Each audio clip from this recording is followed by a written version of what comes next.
Hi guys, good morning and welcome back to my channel. It's Dylan Talk English once again. So कैसे हैं आप लोग? Hope you would be great and perfect. So आज मैं जो story cover करने वाला हूँ ये एक बहुत ज़्यादा इंटरेस्टिंग स्टोरी होने वाली है एंड बहुत ज़्यादा इम्पोर्टेंट भी है. एक्चुअली ये स्टोरी आज मैं फर्स्ट टाइम कंप्लीट कर रहा हूँ अपनी लाइफ में. ये डॉक्टर APJ अब्दुल कलाम जी की होने वाली है. लाइक टू बी ऑनेस्ट मैं उनकी बहुत ज़्यादा रिस्पेक्ट करता हूँ एंड बहुत ज़्यादा मानता भी हूँ उनको.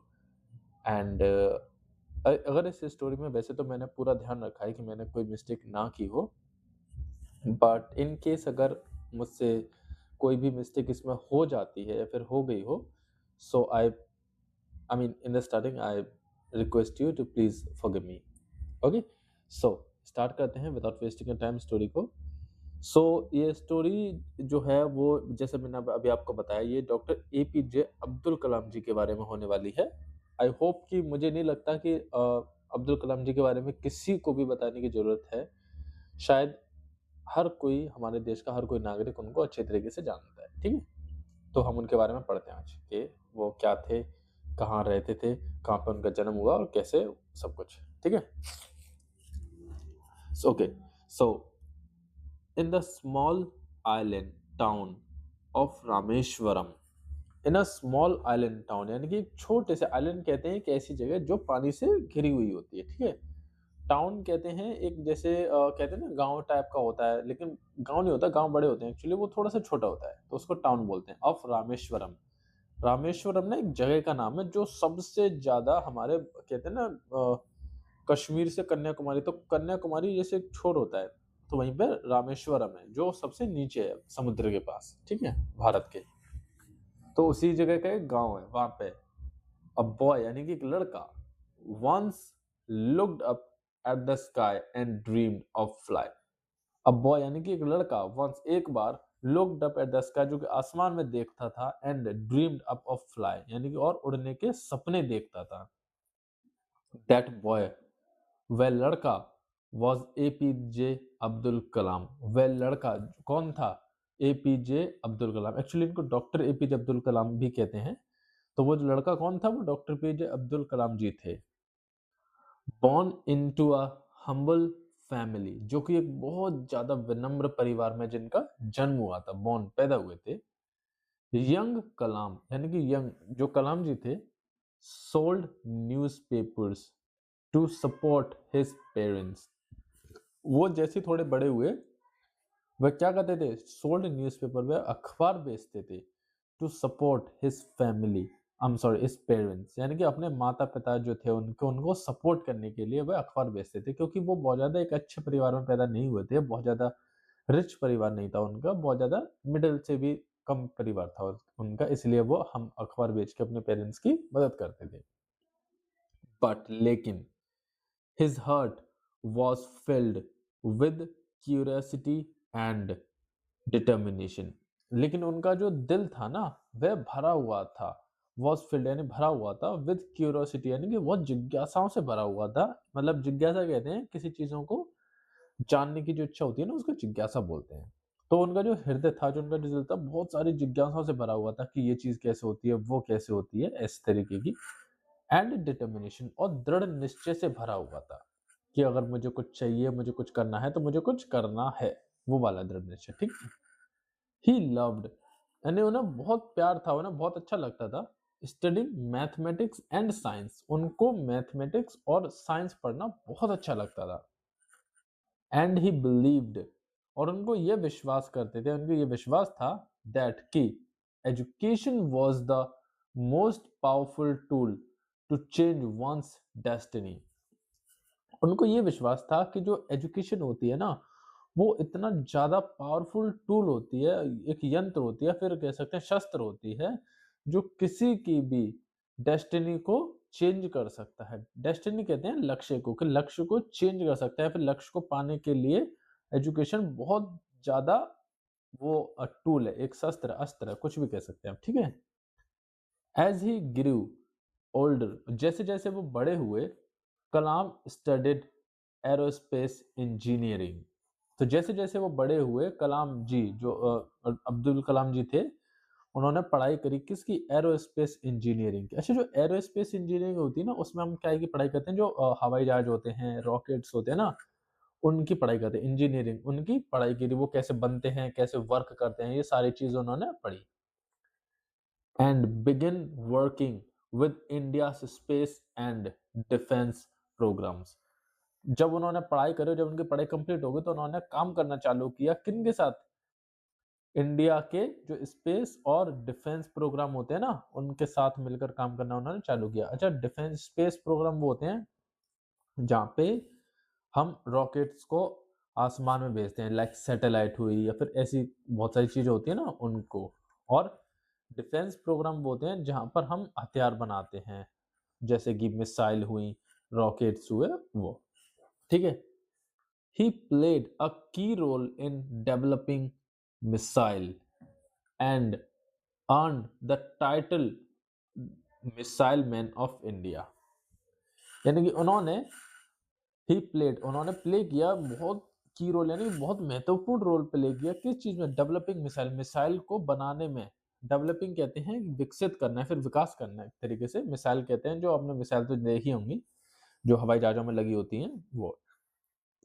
तो उनको बनाने में ना उनको बहुत ज्यादा योगदान रहा। एंड अर्न द टाइटल, और एक उपाधि उन्होंने हासिल करी किस चीज की? मिसाइल मैन ऑफ इंडिया की उन्होंने उपाधि हासिल करी। अगर आपसे कोई पूछे कि मिसाइल मैन ऑफ इंडिया किसको कहते हैं, तो आप इसको बात याद रखिएगा कि missile man of India doctor APJ Abdul Kalam ji को कहते हैं। ठीक है, आगे। Despite his great achievement. अच्छा, डिस्पाइट कहते हैं कि इसके बावजूद भी, यानी कि डिस्पाइट यानी कि उनकी इस ग्रेट अचीवमेंट, उपलब्धि के बावजूद भी, ही रिमेन सिंपल, वह बहुत साधारण रहे, काइंड दयालु रहे, and deeply connected to students. और डीपली कनेक्टेड मतलब बहुत गहरे तरीके से कनेक्टेड रहे, यानी जुड़े हुए रहे किससे? स्टूडेंट, छात्रों से। ही ऑफन सेड, वह हमेशा कहते रहते थे, ज्यादातर कहते रहते थे, दैट की। देखो, ये अब जो मैं बताने वाला हूँ ना, ये वाली लाइन ना बहुत ज्यादा इंपॉर्टेंट होने वाली है। अगर इसको आप समझ गए तो लिटरली ये बहुत ज्यादा मोटिवेशनल लाइन है डॉक्टर एपीजे अब्दुल कलाम जी की। ठीक है, आगे बढ़ते हैं। सो वो क्या कहते थे कि dreams are not what we see when we sleep. कि सपने वो नहीं होते जो हम जब सोते हैं, और सोते हुए जब हमें आते हैं ना, सपने वो नहीं होते। बट लेकिन dreams are those that do not let us sleep. सपने वो नहीं होते जो हम सोते वक्त देखते हैं, सपने तो वो होते हैं जो हमें सोने नहीं देते। ड्रीम्स आर दोज, यानी कि सपने तो वो होते हैं दैट जो do not let us sleep, जो हमें सोने नहीं देते। ये बहुत ज्यादा महत्वपूर्ण बात है। हम सोते हुए सपने देखते हैं, बट वो कोई सपने में सपने नहीं है। अगर आपने कोई सपना देखा है, तो सपना वो होता है जो आपको सोने ना दे। ठीक है, बहुत महत्वपूर्ण लाइन है ये। ठीक है, अब आगे बढ़ते हैं। In 2002, he became the 11th president of India।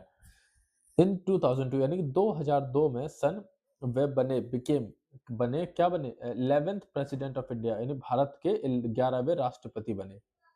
Even as president, he preferred meeting children। President यानी कि राष्ट्रपति बनने के बावजूद भी, उसके बाद भी, ही प्रेफर्ड, उन्होंने प्रेफर करते थे मीटिंग चिल्ड्रन, बच्चों से मिलना वह ज्यादा पसंद करते थे। And inspiring young minds rather than enjoying power and luxury. यानी कि वो जो उनको उपाधि मिली हुई थी, जैसे अब तो वो राष्ट्रपति बन गए थे, लेकिन उसके बावजूद भी उनको क्या चीज पसंद थी? बच्चों से मिलना पसंद था, उनको इंस्पायर करना पसंद था, यानी कि प्रेरणा देना पसंद था उनको। यंग माइंड्स, जो जवान लड़के होते थे ना, उनको, rather than enjoying power and luxury. जब जो उनके पास लग्जरी जो थी, जैसे कि कार मिलती है, प्रेसिडेंट को बंगला मिलता है, उनको ये नहीं चाहिए था, बल्कि उनको जो चाहिए था वो क्या था? जो चाहिए था वो कनेक्शन चाहिए था बच्चों के साथ। ही इनकरेज्ड, इनकरेज कहते हैं किसी चीज को प्रोत्साहित करना। ठीक है, ही इनकरेज्ड स्टूडेंट, वह जो स्टूडेंट होते थे उनको उत्साह वो करते थे, मोटिवेट करते थे, टू थिंक बिग, कि बड़ा सोचो, वर्क हार्ड, बहुत कठिन मेहनत करो, and serve the nation with honesty, और अपने देश के लिए कुछ करो बहुत ईमानदारी के साथ। ऑन 27 जुलाई 2015 यानी कि 17 जुलाई 2015 को while delivering a lecture to student, यानी कि 2015 को जब वह एक सभा में लेक्चर कहते हैं को भाषण देना या फिर वो देना ना जो स्टेज पर खड़े होकर बोलते हैं उसको, जब वो स्टूडेंट को लेक्चर दे रहे थे, ही कोलैप्स्ड, वह एकदम से गिर पड़े, एंड पास्ड अवे, और वह उसी वक्त या फिर उसके कुछ टाइम बाद उनकी डेथ हो गई। एक्चुअली देखो मैंने स्टोरी थोड़ी सी शॉर्ट में लिखी है तो माइट बी पॉसिबल इसमें से बहुत सारी चीज़ वैसे तो अब्दुल कलाम जी की जो लाइफ स्टोरी है वो बहुत ज़्यादा बड़ी है, लिटरली मैं उनको इतनी छोटी सी स्टोरी में डिस्क्राइब नहीं कर सकता, बट ये स्टोरी मैं उसमें इसलिए लाया हूँ ताकि आप में से बहुत सारे लोग ऐसे हो सकते हैं शायद में भी जो अभी अब्दुल कलाम जी के बारे में अभी उतना नहीं जानते हो, जो अभी न्यू स्टूडेंट्स हैं, तो इसलिए एटलीस्ट वो इस स्टोरी से थोड़ा सा जान सकें, ठीक है। इसलिए doing what he loved most, teaching, यानी कि वह करते हुए जो उनको सबसे ज्यादा पसंद थी, जो सबसे ज्यादा जिससे वो प्यार करते थे, वह करते हुए उनकी पास्ड अवे हुए, जो कि क्या थी, टीचिंग, यानी कि पढ़ाते हुए। हिज लाइफ टीच अस, उनकी जो जिंदगी है वो हमें सिखाती है दैट की विद हार्ड वर्क, यानी कि कठिन परिश्रम, ह्यूमैनिटी, इंसानियत, एंड स्ट्रॉन्ग वैल्यूज, और अगर तुम्हारी जो वैल्यूज है वो बहुत ज्यादा स्ट्रॉन्ग है, तुम्हारे जो सपने हैं, even a small town boy can reach the highest office in the country. अगर तुम्हारी डिटर्मिनेशन है, तुम्हारी इंसानियत है और तुम अगर कठिन मेहनत कर सकते हो ना, तो मेरे जैसा एक छोटा लड़का जो एक छोटे गांव से होकर आता है, अगर वो इस देश की सबसे बड़ी हाईएस्ट यानी ऑफिस में बैठ सकता है ना, पहुंच सकता है वहां तक, तो तुम भी पहुंच सकते हो। वो ये सिखाते हैं।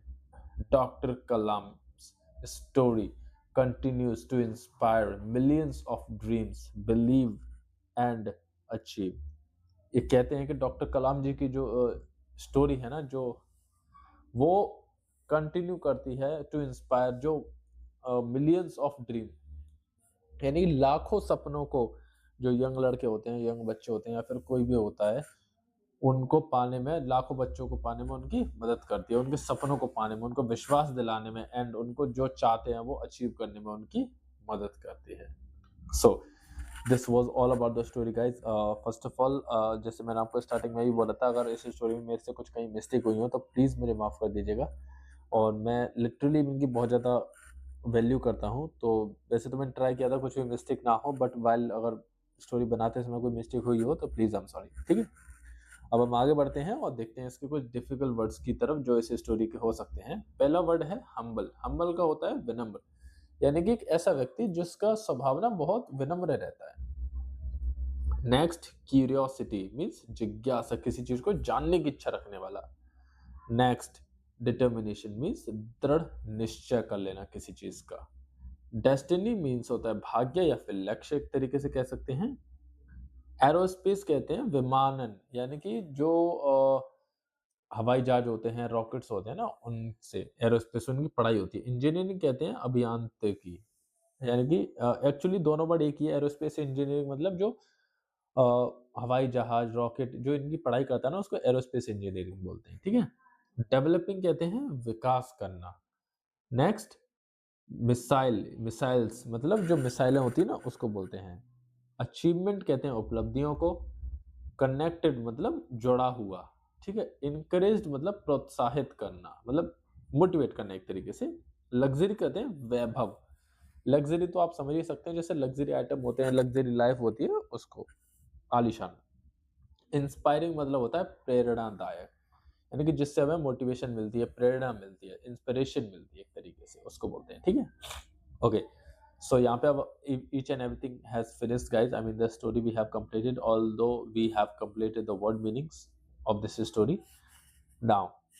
अब क्या रह गया, अब ये है कि अब आपको इसकी वीडियो को लाइक करना है, शेयर करना है विद एवरीबडी एल्स, जो भी स्टूडेंट्स हैं जो डॉक्टर एपीजे अब्दुल कलाम जी के बारे में नहीं जानते हैं और वो जानना चाहते हैं वो, एंड कमेंट करें अगर आपने आज कुछ भी इससे नया सीखा है, मोटिवेट हुए हैं। अगर आपसे मेरे से कोई मिस्टेक हुई है तो आप वो भी मेरे को कमेंट करके बताइए।